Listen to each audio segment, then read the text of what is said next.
It's called a promo, Shut kid. your And mouth, if you want to John. be the big dog, you're going to have to learn how to do it. So go ahead. You ready? No! I said, are you ready? That was good. I'm glad you finally decided to pull that giant stick out of your butt and have some fun for once in your life. You're uneducated marks! You sit there on your phones tweeting out your opinions like they're worth a damn. Let me explain something to you people. You don't know shit! And I'd like to think Okay, that now maybe this company we're shifting. This is a shift, but this isn't going to take a lot of time. What we're doing now is a through the table, and this is a first through the table concept. This is called iconic matches that have never happened. And obviously, if we're going to do this concept, you have to start with the biggest one that fans have talked about for like 3-4 decades, I would say. Sting versus The Undertaker. Yep. Yeah, that's the big really one. definitely the rivalry that never happened, but is like talked about a lot. Like this could have been happening. I think we were like kind of close when Sting got signed to WWE, but it was just like nah. No, what I think is this match should, I know this is crazy to hear, but this match should always be a fever dream because no matter where you had it, no matter where you fantasy booked it, it was never going to be the match it was supposed to be. And the right person was never going to win in the right scenario. That's why I like it. That's why I like starting with it too. Is because you look back, Sting in WCW, obviously icon. Undertaker was holding it down. We already know what we know. So if they had done it at any point within the invasion and that had been possible, Undertaker would have had to smash Sting. And it wouldn't have made sense. Or Sting would have had to beat Undertaker and then WWE fans would be like, so what the fuck? It would have been just bad timing. I think even Sting was like, I don't want to do this. Yeah, it could have. Yeah, it definitely would have been like bad timing and stuff. Like during that invasion, angle. That's just like it doesn't fit. Doesn't fit because Undertaker was in his American Badass gimmick, so it does not. So it doesn't go well.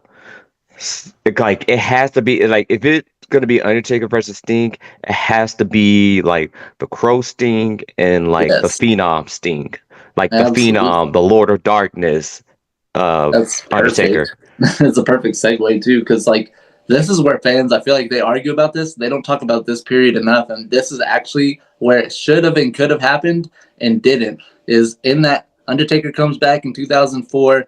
He's having a hell of a run on SmackDown. We get into 2006, and Undertaker's like World Heavyweight Championship contention. You could be bringing in Sting at this point and having the dream match, but no. Who gets Sting? TNA gets Sting.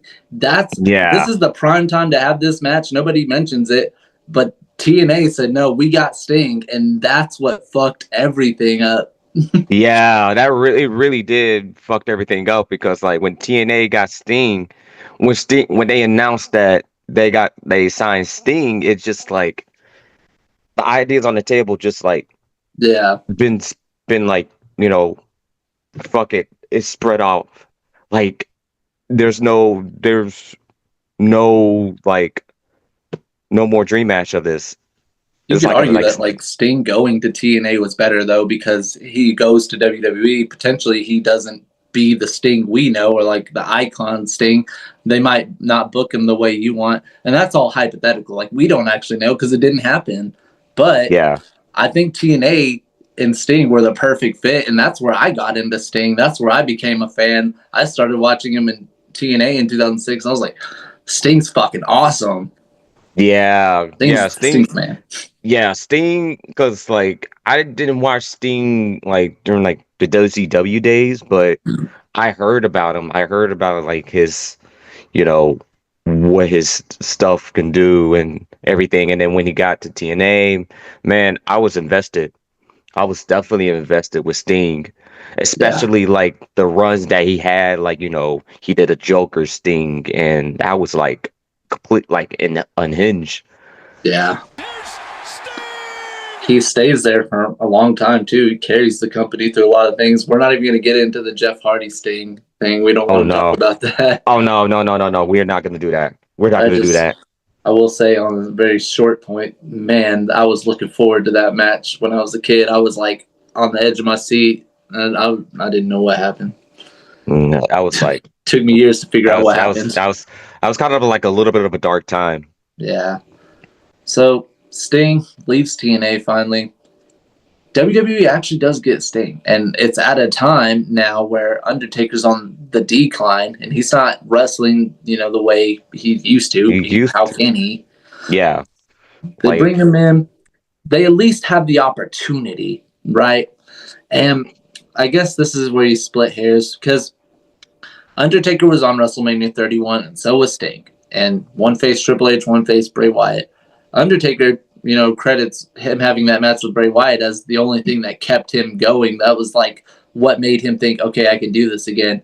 Had he had a match with Sting, it might have been a flop, and we would see neither one ever again. Yeah. So that's where I have the argument. I'm like, they had the opportunity, but...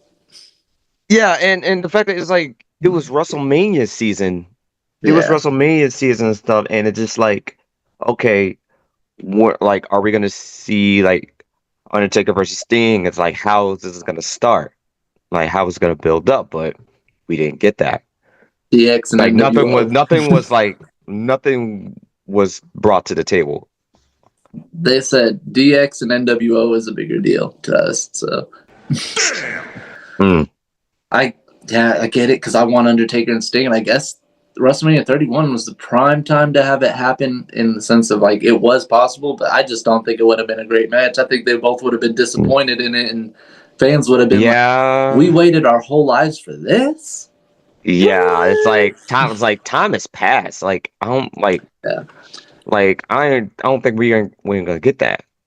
And that became the problem for all the time going down, was like from every point towards that, or from that point, it's like, okay, we can't have it now. Sting's not wrestling ever again. Oh, now he is, but Undertaker can't. And they never did. Sting went to AEW.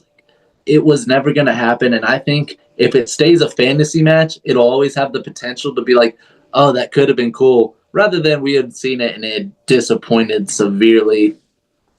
If they tried to have it today, I'm gonna cry. I'm please don't. Be careful. Because it's too late. Like, don't do it. And it's like, and it's just like,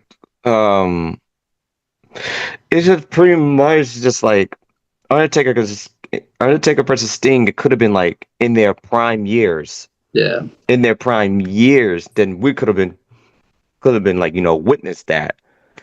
But it's too late now. TNA. I just blame TNA. TNA, man. TNA, man. Yep.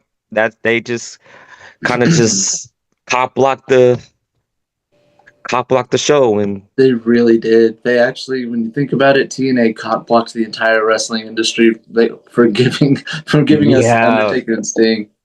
Yeah, they really did. But we got Sting and Angle, and Sting and Styles, and Sting and Jarrett. Like, there's just so many. Sting and Kurt Angle. Kurt Angle stuff. That's just like, I was like, the dream matches in TNA you never thought was gonna happen. Yeah, too many good matches there. So that's why I say, leave it for 2K. Just leave this one for 2K. Yeah. Leave it for 2K. If you keep it a fantasy match, it can't ever disappoint you. Yeah. It really can. Drink it in, man. It's like, I mean, at least is like,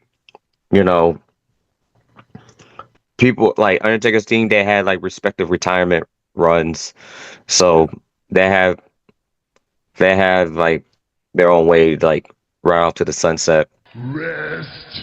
Now, before we go, I'm looking something up right now to make sure, just in case, that this has never happened, because I think I know exactly what I want our next iconic matches that have never happened to be. And if I'm true, man, this is going to fucking bang. Yeah, they never have. I mean, it's just two different time periods. And okay, so the next time we do this through the table, iconic matches that never happened, We're gonna look at Terry Funk versus John Moxley. Give me a hell yeah. Ooh. Set it off. Set it off like Jada Pinkett. Oh, that's a banger that never happened. We about to set Man, it how off. that? Dang, how's that gonna? How is that gonna work? I'm gonna have to think on that one till then. Oh my god, that's crazy.